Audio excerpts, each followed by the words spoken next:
Hi friends, hello, నమస్తే, welcome to my channel. Thumbnail చూశారు కదా. ఈరోజు నేను మా గార్డెన్ వీడియో మీకు చూపిస్తాను. మా ఇంటి పక్కన కొంచెం ఖాళీ ప్లేస్ ఉంటే దాన్ని ఖాళీగా వదిలేయకుండా ఇలా కొన్ని రకాల కూరగాయ మొక్కలు, అలాగే కొన్ని రకాల పూల మొక్కలు వేసామండి. చూడండి, ఇవైతే మొత్తం టమాటా మొక్కలు. వర్షాలకి చూడండి ఎలా మొత్తం కింద పడిపోయాయి. చాలా ఎక్కువగా వర్షాలు పడటం వల్ల ఇలా కింద పడిపోయాయి. అవి నిలబడి ఉండటానికని సపోర్ట్గా కర్రలు అయితే కట్టాము, కానీ అవి వర్షాల కారణంగా కింద పడిపోయాయి, ఎక్కువ వర్షాలు పడడం వల్ల. అలాగే కాయలు కూడా బాగా కాసాయి, ఆ బరువు ఆపుకోలేక కూడా కింద పడిపోయాయి.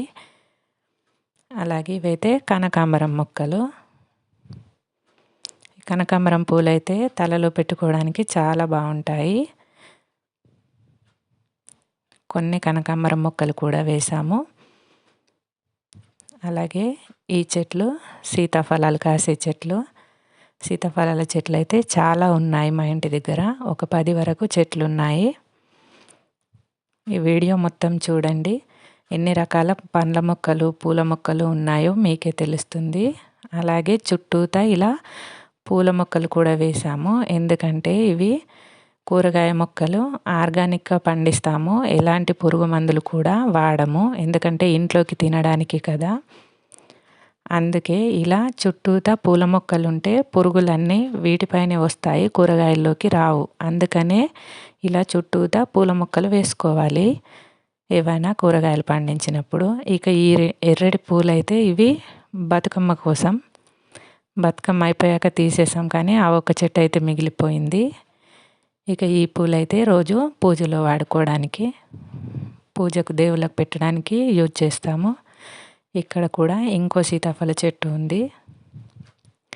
అలాగే ఇటువైపు వచ్చేయండి, ఇవి కూడా బంతి మొక్కలే. వీటి కింద ఇక్కడైతే కొంచెం పుదీనా ఉంది. పుదీనా కూడా పుదీనా చట్నీ సూపర్గా ఉంటుంది కదా, బిర్యానీలోకి, చట్నీలోకి చాలా బాగా ఉపయోగపడుతుంది. అందుకే పుదీనా కూడా వేసాము. ఇవైతే కంది చెట్లు. కందికాయలు ఈ సీజన్లో బాగా వస్తాయి కదా, అందుకే చూడండి చెట్టు నిండా కూడా కాయ ఉంది. ఇంకో 2 సార్లు అయితే నేను కోసాను కందికాయ. మీకు ఆ కర్రీ కూడా షేర్ చేశాను కదా, వీడియో అయితే లాస్ట్ ఎండ్ కార్డ్స్లో ఇస్తాను చూడండి. బిర్యానీ అలాగే కర్రీ చేసుకోవచ్చు ఈ కందికాయతో. ఆ 2 వీడియోలు కూడా నేను ఐ కార్డ్స్లో లింక్ ఇస్తాను, కావాలనుకునేవారు చెక్ చేయండి. అలాగే ఇక్కడ చూడండి మామిడి చెట్టు కూడా ఉంది కదా, ఇది కూడా ఎండాకాలంలో బాగా కాయలు కాస్తుంది. అలాగే చిక్కుడు చెట్టు కూడా ఉంది. చూడండి ఇక్కడ చిక్కుడుకాయ కూడా కాసింది. చిక్కుడు చెట్టు అయితే కింద ఇట్లా తీగలాగా వస్తుంది కదా, దానికోసమని పందిర్ లాంటిది అయితే వేసుకోవాలి. కింద ఉంటే మొత్తం చెడిపోతుంది అది. చూడండి ఈ పందిరి అయితే చిక్కుడుకాయ కోసం వేసింది. అలాగే ఇక్కడ ఒక వంకాయ చెట్టు. ఈ వంకాయ చెట్టుకి అయితే కాయలేమీ రాలేదండి, అయినా సరే అలాగే ఉంచేసాం దాన్ని. ఇక్కడ ఇంకో మామిడి చెట్టు ఉంది చూడండి. ఇదైతే చిన్న బోన్సాయి చెట్లు అంటారు కదా, అలాంటిది, ఎక్కువ ఎత్తుగా పెరగదు. దీన్ని లాస్ట్ ఇయరే వేసాము. ఈ పందిరైతే చిక్కుడు చెట్ల కోసం వేసింది, స్పెషల్గా వాటి కోసమే. మళ్ళీ ఇక్కడ కూడా సీతాఫల చెట్లు ఉన్నాయి.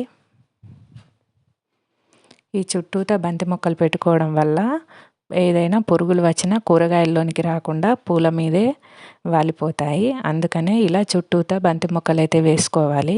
ఈ ఒక చిన్న చిట్కా అయితే రైతులకి చాలా బాగా ఉపయోగపడుతుంది. మాది కూడా వ్యవసాయ ఆధారిత కుటుంబమే, అందువల్లే రైతులకు ఉండే ఇబ్బందులన్నీ నాకు తెలుసు. ఇలాగ ఈ వైపు ఉన్న ఖాళీ ప్లేస్లో అయితే మొత్తంగా మిరప చెట్లు అయితే వేసేసాము. ఇక్కడ చూడండి ఈ చెట్టుని ఏమంటారో నాకు ఒకసారి కమెంట్లో చెప్పండి. మేమైతే రణపాల మొక్క అనుకుంటున్నాను నేనైతే. అలాగే మిరపకాయలు కూడా చూడండి చెట్ల నిండా చాలా బాగా కాసాయి. అలాగే ఇక్కడ పైపులు వేసి ఉన్నాయి కదా, వీటి ద్వారానే వీటికి నీళ్లు రావడం అనేది జరుగుతుంది. ఈ గార్డెన్లోకి నీళ్ళు కూడా మీకు చూపిస్తాను చూడండి. మిర్చి అయితే చాలా బాగా వచ్చాయి చూడండి. మనం ఎరువులేమీ వాడకుండా ఆర్గానిక్గా పండించుకొని తినడం వల్ల మన హెల్త్ కూడా చాలా బాగుంటుంది. చూడండి నీళ్ళైతే ఇదిగో ఇలాగ పెట్టుకోవాలి. ఎక్కువ ప్రెషర్తో పెట్టుకోకూడదు, మొక్కలన్నీ పాడైపోతాయి. స్లోగానే ఇవ్వాలి. అలాగే ఇక్కడ కూడా బంతి మొక్కలే ఉన్నాయి చూడండి. బంతి మొక్కల వల్ల కూరగాయల్లోనికి అస్సలు పురుగు రాకుండా చేస్తాయి ఇవి. ఇక్కడ కూడా మళ్ళీ ఒక చిక్కుడు చెట్టు అయితే వేసాము చూడండి. అలాగే వీడియో లాస్ట్ వరకు చూడండి, ఇంకా కొన్ని రకాల పూల మొక్కలు కూడా చూపిస్తాను.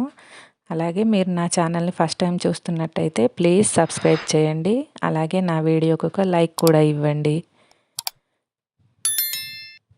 చూడండి ఓవరాల్గా మిరప చెట్లు అయితే ఇలా ఉన్నాయి.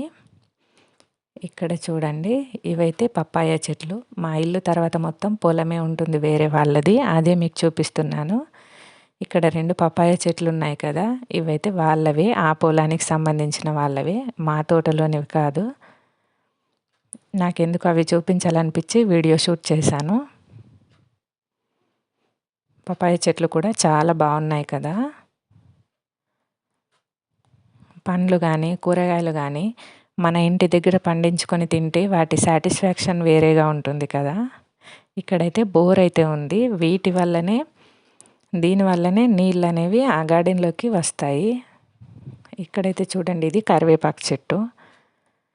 అలాగే దీని దగ్గర కూడా కొన్ని కంది చెట్లు అయితే వేసాము, అవి కూడా చాలా బాగా కాసాయి. ఇక్కడైతే ఒక పెద్ద పూల మొక్క ఉంది.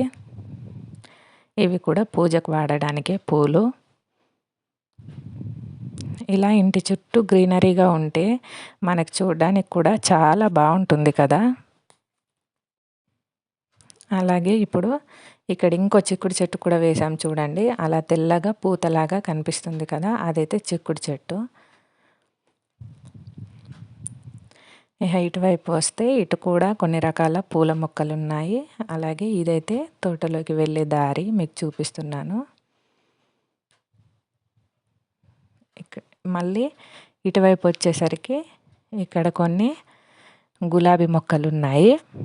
గులాబీ పూలు కూడా పూజ కోసం వాడేవి. అలాగే మనం ఎక్కడికైనా వెళ్ళినప్పుడు తలలో పెట్టుకోవడానికి కూడా చాలా బాగుంటాయి కదా.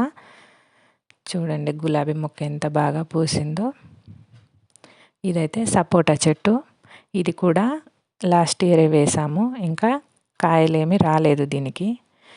ఇక్కడ కూడా కొన్ని టమాటా చెట్లు అయితే వేసాం, కానీ ఇవి కూడా పడిపోయాయి వర్షాలకి. అలాగే కంది చెట్టు. మళ్ళీ ఇక్కడైతే చూడండి నిమ్మ చెట్టు కూడా ఉంది. ఇది ఇంకా కాత అయితే మొదలవ్వలేదు, కానీ చెట్టు అయితే బాగా పెరుగుతుంది.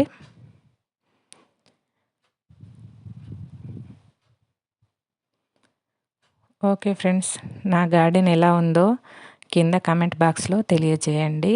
మీకు గనక నా వీడియో నచ్చినట్లయితే ప్లీజ్ నా ఛానల్ని సబ్స్క్రైబ్ చేయండి. Thanks for watching my video. Bye.